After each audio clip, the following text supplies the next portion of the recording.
నన్ను వీడియోలో చూసి వచ్చిన వాళ్ళు ఎంతమంది గానుగ నూనె వాడుతున్నారు? ఇప్పుడు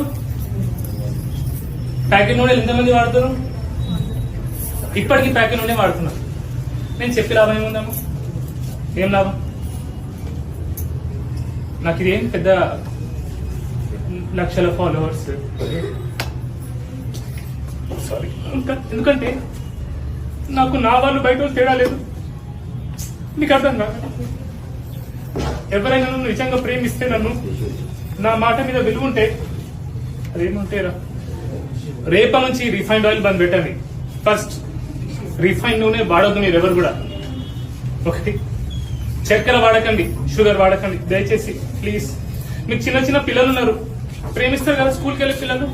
చాక్లెట్లు, బిస్కెట్లు, చిప్స్, ఫోన్లో చేతితో ఫోన్ ఇచ్చేసి అక్కడే నేను ఎందుకు బతుకుంటున్నామా ఇవన్నీ?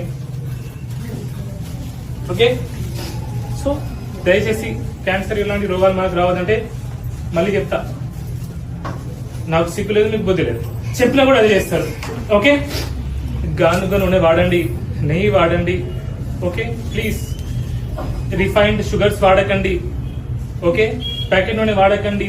బిస్కెట్లు, చాక్లెట్, చిప్స్లు, ఫోన్లు పిల్లలకి ఇవ్వకండి. ఓకే, బయట తిండి తినకండి. ఓకే, ఇంట్లోనే వండుకోండి.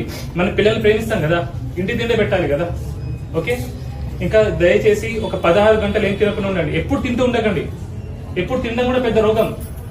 ఒక్కొక్కరి చూడండి మొత్తం బొత్తలు వచ్చుకున్నాయి. ఓకే, ఎప్పుడు తింటా ఉండకండి. Okay, I'm really very sorry. నాకు ఎందుకంటే ఇలా చూస్తా కదా రోజు పేషెంట్స్ ని, మీకేముంటది, మీకు ఒకరి పక్షవాతం వచ్చింది, ఒకరి తలనొప్పి వచ్చింది, కానీ కొందరు నాకు స్టోరీస్ చెప్తారు, వాళ్ళ బాధ చెప్తారు. అది నిజంగా మీరు వింటే మీకు కూడా ఏడుపు వస్తుంది. ఐమ్ రియలీ సారీ మిమ్మల్ని బాధ పెట్టి